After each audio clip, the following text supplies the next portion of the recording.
नमस्कार। हम हैं नरेंद्र मिश्र। आप देखते हैं गोरखपुरिया भोजपुरिया के बतकही के एक नया एपिसोड।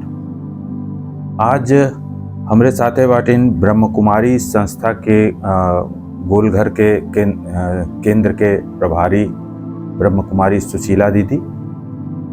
तो सुशीला दीदी से आज हमन के इनके संस्था के बारे में जानल जाई। ब्रह्म कुमारी संस्था जौन बा विश्व के 140 देशन में बा, 140 से अधिक देशन में बा और 5000 से अधिक केंद्र एकर बाटे हैं। तो आज हम दीदी के स्वागत करते हैं अपने स्टूडियो में। बहुत बहुत स्वागत बा आपके। तो आप हमरे दर्शकन के ये बताएं कि आपके संस्था ब्रह्म कुमारी जौन बा ओकर उद्देश्य क्या है, का है और कैसे आप लोग काम कइल जाला। नमस्कार। ओम शांति। ओम शांति। प्रजापिता ब्रह्म कुमारी ईश्वरीय विश्वविद्यालय एक आध्यात्मिक संस्था है जहाँ पर आत्मा परमात्मा के ज्ञान देवल जाला और आत्मा परमात्मा के ज्ञान के आधार से मानव जीवन में कैसे सुख शांति आवे, मानव अपने जीवन में बड़ा धैर्यता मधुरता शांति के साथ कैसे आगे बढ़े, ओकरे विषय में यहाँ बतावल जाला। मानव उत्थान के कार्य, विश्व में शांति स्थापना के कार्य इस संस्था में होला। हाँ, करेला। और वो संदर्भ में यहाँ 7 दिन के कोर्स होला, वही में बेसिक 7 दिन के कोर्स में सब चीज बतावल जाला। अच्छा। मानव उत्थान के उद्देश्य के लेके ये संस्था चलता। अच्छा। तो इसे तो बहुत लोग जुड़ल बाने, हम देखिला कि बहुत लोग आपके संस्था केंद्र पर आवेल हैं और अपन ट्रेनिंग होला, मेडिटेशन सीखे हैं। तो मेडिटेशन जैसे आज के समय में इतना भाग दौड़ के जिंदगी बा और हर आदमी देखते हैं परेशान बा जी। मेडिटेशन के का स्थान बा, मतलब हर आदमी मेडिटेशन कैसे करे, के पास समय बा नहीं। तो आप तनी हमरे दर्शकन के बताएं कि मेडिटेशन का है और कैसे ओके कइल जा सकेला। मेडिटेशन बहुत सिंपल चीज बा। कोनो मेडिटेशन कहले से जो के सरल भाषा में हम कहल चाहते नहीं को राजयोग कहल जाला। राजयोग कहल जाई, ध्यान कहल जाई। हाँ, ध्यान कहल जाई। तो ध्यान एगो होला आदमी फिजिकल करेला, ई मेंटल ध्यान के बात बा, वैसे आदमी के मेडिटेशन कहेला। अच्छा। यहाँ सरल भाषा में सहज राजयोग के कहल जाला। तो सहज राजयोग बहुत सिंपल बा। जब हमें एक करे के विधि पता चल जाला तो हम 1 मिनट में भी एकर अभ्यास कर सकें। अच्छा, 1 मिनट में भी हो जाए। सबसे वंडरफुल बात यहाँ के ही बा कि 1 मिनट में भी हम ये मेडिटेशन के अभ्यास कर सकेनी। और डेली अभ्यास करत करत हमार डेली रूटीन में जब आ जाला तो फिर बहुत सहज लगेला। अच्छा, धीरे धीरे वो बढ़त जाए। हाँ, मैंने समझ लेवल जैसन कि 1 घंटा में 1 मिनट। अच्छा। हाँ, 1 घंटा में 1 मिनट। अपने यहाँ ब्रह्मा कुमारी संस्था में अपने यहाँ एगो नियम बा कि हर घंटा में एक ठो गीत बाजेला। शांति के शक्ति से शांति मन में लावे बा। तो ये गीत के आधार से हर घंटा बजेला। तो हाँ, हर घंटा में याद दिलावल जाला कि 1 घंटा अब हो गइल बा और 1 मिनट के लिए अपने आप के साइलेंस। अच्छा, ओके, आंख बंद करके सुने के बाद हाँ, वो चलते फिरते भी आदमी सुन सकेला, अभ्यास जब हो जाला तब। लेकिन जब वो गीत बाजेला 1 मिनट करतीन, शांति के शक्ति से शांति मन में लावे बा, तो सबके वो जे जहाँ रहेला 1 मिनट तो बहुत कम समय होला, कब बीत जाए पते ना चली। तो आदमी रुक के वो समय के लिए आदमी ध्यान देला अपने आप पर। ध्यान मतलब अपने आप पे अटेंशन देला कि आदमी का करता, अपने संकल्प। हाँ, वही के कहल जाला अंदर की यात्रा के कहल जाला राजयोग की यात्रा या मेडिटेशन। तो ओकर जब आदमी 7 दिन के कोर्स में बेसिक नॉलेज हमके जब हो जाला तो हम सहज करत रहेनी। 1 घंटा में एक बार का हम कई बार अटेंशन आदमी देला, ओकरे करतीन हमें ज्ञान यहाँ के समझे के पड़ी पहले। अच्छा, ये बताएं दीदी कि जैसे सनातन धर्म तो बड़ा व्यापक धर्म बा, उसमें तरह तरह के अपने आप में कई ठो तरीका बा, प्रयोग बा जी। तो आप जैसे ब्रह्म कुमारी संस्था बा, ब्रह्म कुमारी संस्था के का उपयोगिता बा आज के समय में कि सनातन के समझे खातिर एक ठो मार्ग देला कि क्या है, हमरे दर्शकन के सनातन के तो समझे करतीन मार्ग मिलबे करेला। वैसे सनातन के पूरा नाम है आदि सनातन देवी देवता धर्म। सनातन होके जौन सदियों से चलता होता, लंबे समय से, जहाँ पे सत्य से जुड़ाव बा। तो सनातन धर्म के नाम है आदि सनातन देवी देवता धर्म। अच्छा। जौन ये समय हमके लगेला कि अपने हिंदू समाज में या भारत देश में हिंदू धर्म कह देवल जाला। अब इस समय सनातन आ गइल बा। तो सनातन का मतलब है सत्य से जुड़ल। अच्छा। जब आदमी सत्य से जुड़ी तब ओकरे अंदर धर्म आई। आ सत्यता सबसे बड़ी चीज ये बा कि वास्तव में हम है कौन।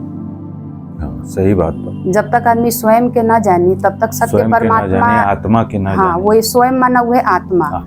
जब तक स्व के परिचय ना हुई तब तक सत्य परमात्मा के भी आदमी ना जान सकेला। और सबसे बड़ा सत्य हमारे जीवन के ये बा कि हम कौन है, यानी मैं कौन हूँ। स्वयं के जानल बहुत जरूरी बा, क्योंकि दुनिया में आज इस समय मैं के शब्द जौन बा तो उल्टा हो गइल बा। मैं माना देह है, लेकिन मैं माना होला मैं आत्मा। बिल्कुल। ई सत्य बा कि इस शरीर के चलावे वाला शक्ति हमारे अंदर जौन बैठल बा ओके आत्मा कहल जाला। तो हमारे शरीर में जौन शक्ति वो करना हुआ आत्मा। आई सत्य बा कि हम आत्मा है। ये समय सब केहू बॉडी कॉन्शियसनेस में रह के हर काम करेला, देह समझ के काम करेला। और घर में बात अपन संबंध के आधार से एक आदमी के कई रोल बा। एक आदमी भाई अपने माँ बाप के आगे अपन बच्चा बा, अपने बच्चा के सामने पिता बा, अपने पत्नी के सामने पति बा, अगर वे ऑफिस में जाई तो बॉस हो जाई। तो कितना स्वरूप बदल जाला, पर व्यक्तिगत एक के बा, आदमी वही एठो बा। तो सारा रोलवा बजाए वाला के बा आत्मा, जो हमारे अंदर चेतन शक्ति आत्मा बैठल बा। निराकार। हाँ निराकार। निराकार अर्थात ज्योति बिंदु। आत्मा जब इस शरीर में आवेले तो ओके कहल जाला जीवात्मा। निराकार आत्मा जब साकार शरीर धारण करेले तो जीवात्मा हो जाला।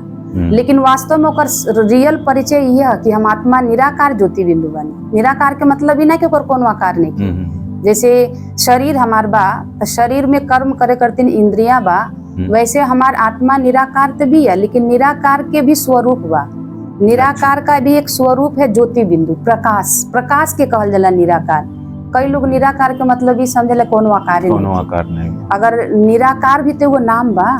शाब्दिक अर्थ निराकार के तो यह है कि कोनो आकार। हाँ, लेकिन नहीं तो आध्यात्मिक अर्थ। हाँ, आध्यात्मिक अर्थ ही बा कि निराकार अर्थात ज्योति बिंदु। क्यों? क्योंकि निराकार एगो नाम बा। अब बिना कोनो रूप के नाम ना होला। बिल्कुल। रूप बा तबे ओकर नाम बा। तो निराकार अर्थात ज्योति बिंदु ई आके परम पिता परमात्मा बतावे ना। वैसे कहले के साधारण शब्द में तो सबको कहेला कि हम आत्मा है, लेकिन केहू के अपने अभ्यास में ना ले आवेला। अच्छा। हमारे शरीर में वो आत्मा कितना महत्व काहे बा? क्योंकि आत्मा अजर अमर अविनाशी बिया। आत्मा बिया तो हम बोलतनी। बिल्कुल सही बात। मुख द्वारा बोलतनी, आंख द्वारा देखतनी, कान द्वारा सुनतनी।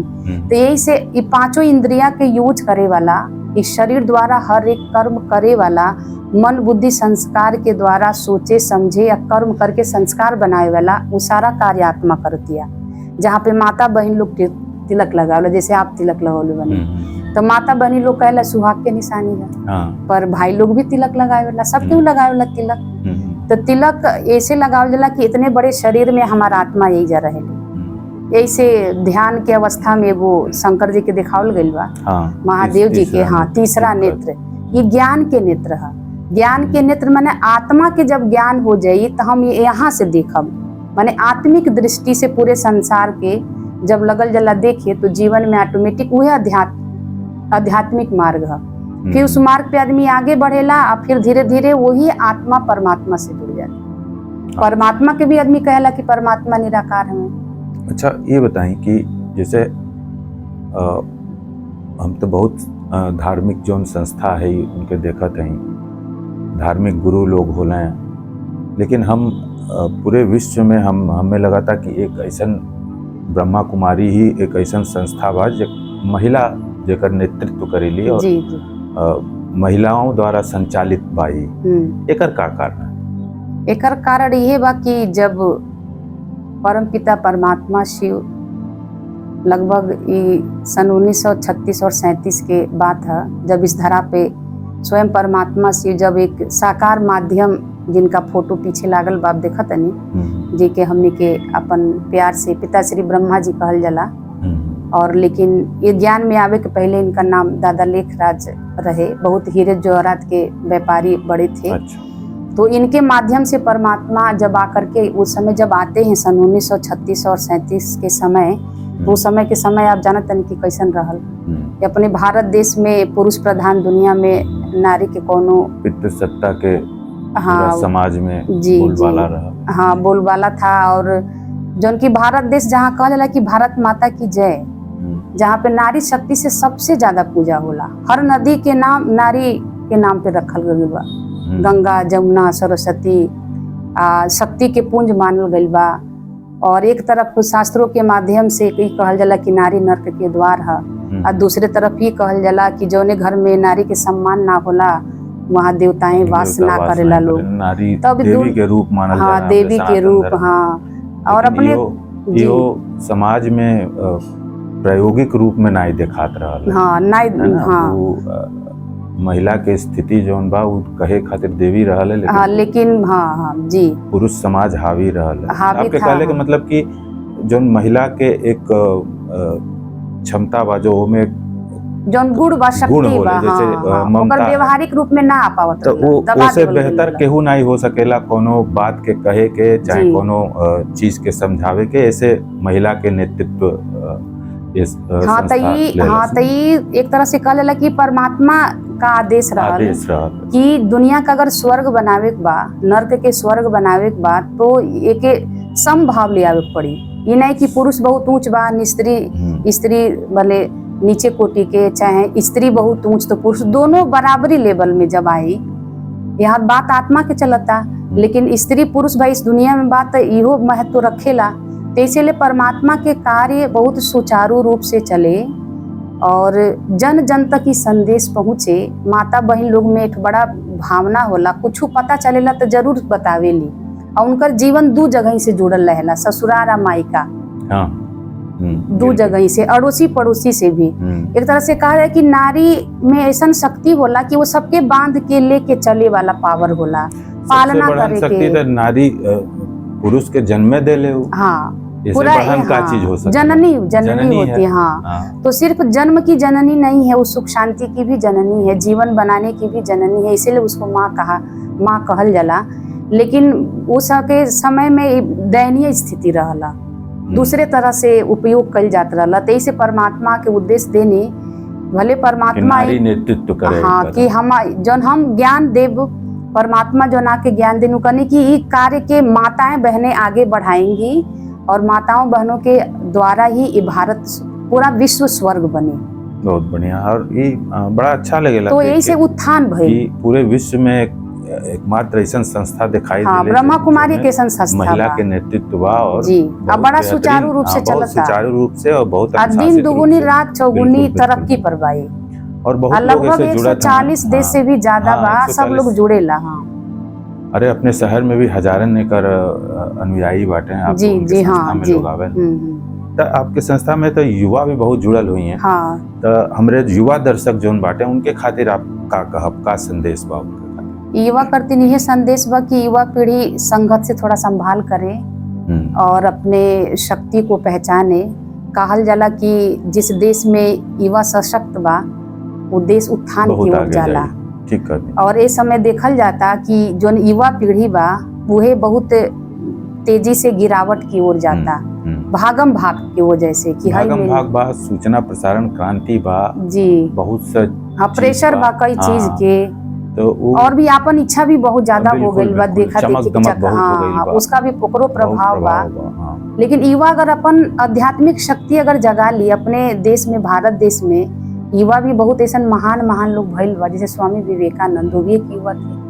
बिल्कुल। तो भारत को उत्थान की ओर ले जाएंगे और अपने जीवन को भी वो उत्थान की ओर लोग बढ़ाई। मतलब कहले के मतलब कि युवा पीढ़ी जौन बा संगत के संभाल करे, आध्यात्म के समझे के जरूरत बा। हाँ, आध्यात्म समझे, उनके जीवन में बहुत बड़ा रोल बा, बहुत बड़ा रोल उनके विकास में ओकर का रोल हो सकेला, मेन भूमिका बा करे। काहे कि युवा पीढ़ी आज आध्यात्म से दूर बा हमें लगता है। हाँ, लेकिन हमरे घरों में लइके बाटे कुल, लेकिन उनका ओमे रुचि बा नहीं। हाँ तो युवा लोग जौन भी देखत हमें ब्रह्मा कुमारी संस्था एकरे बारे में आप तो मोबाइल हाथे में गूगल पे आप खोज ली। और गोरखपुर में 7 केंद्र हमें एकर, कोनो केंद्र पे आप जाके वहाँ बातचीत करके निःशुल्क शिक्षा मिली और जाके जरूर देखे के चाहिए, आपके अच्छा लगे चाहे ना लगे। हाँ, एक बार जीवन में एक समझा- नया मोड़ आई, हाँ, सब एक कुछ नया मोड़ करते आई। हुए एक नया चेंज हम ला हाँ। सके नहीं अपने जीवन में, ये काहे बतावल कि जाई युवा हुआ। ये देश के भविष्य राजयोग हैं। के आधार से, हाँ। और युवा के अपने मन के बांधे खातिर अध्यात्म के बहुत उपयोगिता बा, और इस ऐसने संस्था जो है कुल उ एक नया रास्ता दिखा सकेली। तो ये एक खास ये एपिसोड के संदेशा युवा लोगन खातिर बा। हाँ, कि जाएं, सीखें सीखें और बिल्कुल। अपने जीवन में इसको शामिल करें तो जीवन बहुत सुचारू रूप से शांति से सब कुछ मिली, सफलता मिली जीवन में, और शांति सुख बनल रही, संबंध भी हम अच्छे से बिल्कुल, निभा बना बिल्कुल। के चल सकेंगे। और युवा पीढ़ी में डिसीजन मेकर बहुत पावरफुल चाहिए, ओकरे करते एकाग्रता चाहिए, एकाग्र और एकाग्र बुद्धि करते मेडिटेशन चाहिए। बिल्कुल। बस जानकारी हो जाई तो चलत फिरत आदमी वो काम कर सकेला, उठत मेडिटेशन के अभ्यास कर सकेला, अपन एकाग्रता बना के रख सकेला। अच्छा, ये बताइए, आपके तो बड़ा लंबा यात्रा भाई ब्रह्मा कुमारी संस्था जी, के साथ जी। है। आपके जीवन के कोनो रोचक अनुभव कोनो हो जिसमें आपके बड़ा खुशी मिलल होके कि हमार जीवन सार्थक हो गई, चाहे ये एक संदेश जाए कि लोगन के जीवन कैसे इस संस्था बदल देती है, तो कोनो ऐसा रोचक आपके हाँ, अभी कहानी होके तो बताएं। हाँ जी, अभी हाल में ही, ज्यादा दिन नहीं, हमके लगता 12-13 महीना भइल, यहाँ यही सेवा केंद्र पर एक हाँ। माता जी आवेली। तो 25 साल का उनका युवा लड़का था, छोटा बेटा, और अचानक ऐसे तबीयत खराब भइल तो वो शरीर छोड़ दिया।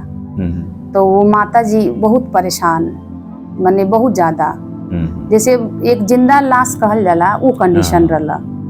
सब जगह आइल गइल, गुरुद्वारे, मंदिर, जहाँ जहाँ जे कहे शांति करती माता जी भटकत रहली, एकदम बेचैन, क्योंकि बेटा से बड़ी सुख मिलल रहला। माता जी के जौन पति रहना तौन थोड़ा पीने वाला आदमी, तो जीवन में कबो सुख के अनुभव भइल ना रहला। उससे लगाव बहुत रहल है। हाँ, तो छोट बेटा भइले के वजह से बेटा के कर्म बड़ा अच्छा रहला, सुखदायी रहला, तो माता जी के बहुत ज्यादा लगाव रहला, मोह जे के कहल जाला। भाई प्रेम तो ना दुख देला, पर मोह तो दुख देला। बिल्कुल बिल्कुल। और इस समय के दौर में जो बेसमय मौत होता, इस समाज को हिला के रख देले बा, बिल्कुल, चाहे कोनो कारण से होके, चाहे कोनो प्रेशर से केहू अपन सुसाइड कर ले, बच्चे युवा पीढ़ी, चाहे बीमारी से, जैसे जैसे विकास होता तैसे तैसे अव्यवस्थित हो जाता। हाँ, तो वो एक कारण बा। चाहे कोनो अचानक बीमारी आ गई, जैसे कोरोना काल के गई। बिल्कुल बिल्कुल। तो ऐसे ही माता जी अचानक, माने किसी को पता था माने यहाँ के बारे में, तो वो यहाँ, हाँ, तो यहाँ पे वो अली। तो जब यहाँ पे वो अली तो 7 दिन के कोर्स कैली। तो पहले दिन अली तो 2-3 दिन तक माता जी खूब रोना, अपन जितना दिन के उनकर भड़ास रहल पूरा निकलली। हम लोग मने ई बा कि आदमी आके यहाँ मिली, बातचीत करी, तो बोला ना कि अगला पहले से दुखी बात वो कहाँ से ज्ञान सुनी। बिल्कुल बिल्कुल। तो पहले आदमी मने ई बा कि माता जी कंटिन्यू आवत रहली। तो अली 7 दिन के कोर्स कैली, अपन सारा दुख दर्द निकलली। फिर धीरे धीरे वो समझे लगली, उनके ज्ञान ही भइल कि हाँ, आत्मा ना मरेले, शरीर मरेला। हमार बेटा कहीं ना कहीं बा, बस वो शरीर खाली चेंज कैले बा। उनके संगे इतना ही दिन के पाठ रहे के आत्मा एक ड्रेस चेंज करके दूसरे ड्रेस में पाठ बजावे गल बिया। तो हम कहनी माता जी जितना दुखी तू इजा रहबू उतने दुखी वो आत्मा हुई, क्योंकि याद याद के खींचेला। आ तू इतना दिल से याद करते रू वो दुखी होके, अगर इतना वो बेटा से सुख मिलल लला तो तू उनके दुआ द कि अपने वो जीवन की यात्रा पर गइल बना, तो उनकर आगे की यात्रा सुखी होके। तू तो एगो बेटा खोले बड़ू, अब वो तो इतना परिवार खो के गइल बना, वो आत्मा गइल बा, ओके कितना तकलीफ हुई। और ऊपर से तू इतना दुखी होके याद कर, तू आत्मा के और दुख होत हुई। तो धीरे धीरे माता जी बात के समझे लगली। और बड़न बात भाई समझावल, हाँ, कि बड़न बात समझल भी। हाँ, अच्छा, तो हर आदमी समझ सकेला अगर हाँ, चाहे, समझ सकेला। ओके ये पता चला ना कि हाँ वो कहीं ना कहीं वो आत्मा बा। बिल्कुल, हाँ। तो उनका आधा दुख दूर हो गई कि वो हमके छोड़ के गइल बा, संसार छोड़ के नहीं के गइल, वो आत्मा कहीं ना कहीं बा, बस खाली शरीर चेंज भइल बा। तो उ कबो मिली हम कहे हाँ जरूर मिली है, लेकिन जरूरी नहीं बा तू जौने रूप में देखल चाहो तो उनमें ना मिली है, पर वो आत्मा मिल सकेले। तो अच्छा बना कि वो आत्मा सुख के संबंध से मिले। तब धीरे धीरे वो माता जी इस बात के समझ ली, अपने आप के समझ ली, अपन भावना समझ ली कि हम मुँह वश रोवतनी, सुख करतीन रोवतनी, बाकी वो आत्मा तो बटले भी है कहीं ना कहीं, हम दुआ देव तो सुखी रही। तो धीरे धीरे मेडिटेशन के अभ्यास से, राजयोग के अभ्यास से रोज आवेली वो माता जी। ऐसे करते करते एकदम ठीक चमत्कार हो गइल बा। अब दूसर केहू उनके देख के अब आवता, देखिए जौन तो साल कितना भर, हाँ साल भर बड़ा पहले बात। जौन बेचैनी उनकर रहे, जो देखे ते कहे कि का हो गइल भाई, त मर जाएगी, पागल हो गई एकदम। लेकिन अब जो देखेला त अरे ई त ओम शांति में जाके ई त बिल्कुल चेंज हो गइल बिया एकदम। का वहाँ बतावल जाला, हमहू अपने बेटी के भेजम, हम अपने पति के भेजब। आ सबसे वंडरफुल बात तो ये हो गई कि उनकर हस्बैंड भी अब आवे ना। अच्छा हाँ, अब वो आवत ना, अब धीरे धीरे वो सुधारत वो ना, सुधर वो वंडर हो गइल बा। नहीं तो वो सुधर ही जाइए। हाँ, सुधर गइल कुल बा।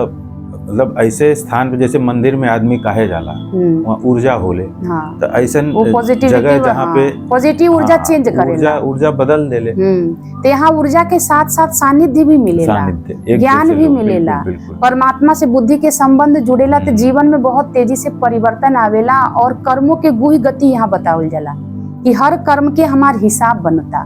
इस जीवन में इतना दुख बा, त कबो न कबो ये गलती हमसे कोनो ऐसन बुरा कर्म भइल बा, सुख भी बा, खाली दुखे नहीं बा। तो अच्छे कर्म के फल सुख और बुरा कर्म के फल दुख। तो यही से सबके दुआ देते हुए, चेंज करते हुए, माता जी मने भाई साहब के दुआ देते गए कि वो आवे आवे, उनकर संकल्प पूरा, क्योंकि इंसान जौन सोचेला तो होला जरूर। ये अब बहुत वो बढ़िया आवे बात लगल आप बा। कहली कि आप अच्छा अगर सोचब तो अच्छा होई। हाँ, अब बुरा सोचब और तो ये बुरा कहल जाला होई। कि अगर बुरा सोचबे मत करिए आप। हाँ, नहीं बोलना ना कि सोच में हाँ, आवेला, बिल्कुल, लेकिन बिल्कुल, अपन बिल्कुल। सोच वहाँ चेंज करे के बा। ना बुरा सोची ना अध्यात्म बुरा ये बोली, बोलहु के बहुत होला। कहल जाला कि बोलल तो सरस्वती कर्म है। हो गई, हाँ। बोलल तो हमार कर्म हो गई। यहाँ तक कि सोचले हमार कर्म बा।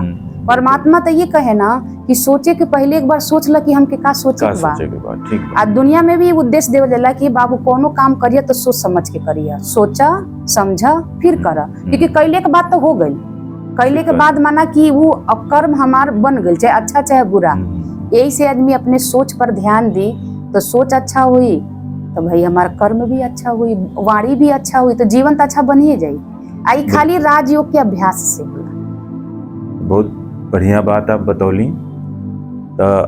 आज हाँ, के तो ई मने वो माता जी के चेंज से हाँ, ऐसा लगल कि हाँ हमार जीवन सार्थक भइल। नहीं बहुत बढ़िया। हाँ, ई मने एक वंडरफुल ऐसन केस रहला, लेकिन ऐसा बहुत सारा लोग आइल बा। हजारन लोग हुई हैं जेके लाभ मिले, उनसे हजारन लोगन के फायदा जी हाँ, केहू के कोनो बीमारी रहे वो ठीक हो गई, केहू के कोनो और तंगी रहे, यहाँ अइले से, सानिध्य में अइले से, राजयोग के अभ्यास कैले से वो ठीक हो गई। तो आत्मा परमात्मा के कनेक्शन इतना गहरा बा। जब आत्मा परमात्मा से जुड़ जाले तो इतना के विल पावर शक्ति मिलेला कि ओकर जीवन में एक वंडरफुल परिवर्तन आवेला। हम चाहब कि जौन आम दुनिया के लोग बा भागम भाग के जीवन में अपन दुख बढ़ावत जाता, सुख शांति जीवन से गायब होता, तो थोड़ा सा एक सेकंड रुक करके विचार करे कि हम काहे भागत नहीं इतना। बिल्कुल बिल्कुल का हमें चाहिए करे के चाहिए। हाँ, भागत तो इस बानी ना कि खुशी मिले, शांति मिले। आज के बतकही में बहुत बढ़िया बात भइल सुशीला दीदी से। और जौन भी दर्शक ये एपिसोड के देखत होके वो ब्रह्म कुमारी संस्था से आप जुड़ सकीला। आपके स्क्रीन पर नीचे नंबर चलत हुई, वो नंबर पे आप फ़ोन कर सकीला, चाहे पर मैसेज कर सकीला गोरखपुरिया भोजपुरिया के माध्यम से। और आज के तनावपूर्ण जीवन में जेमे चारों तरफ से स्ट्रेस बा, भाग दौड़ बा, चाहे युवा हो चाहे कौनो उम्र के लोग हो, सबके आपन एक दौड़ बा।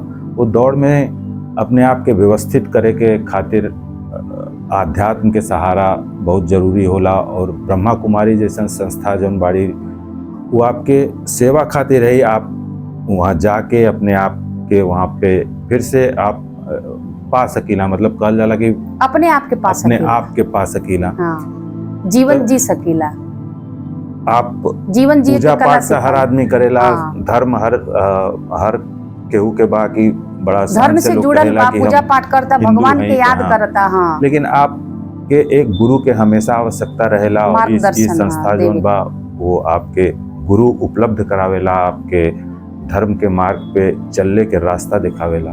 तो सबसे ये हमार गुजारिश बा कि आप ये एपिसोड के देख के अपने जीवन में अगर आपके परिवर्तन आ सके तो हमार ये प्रयास बहुत सार्थक हुई।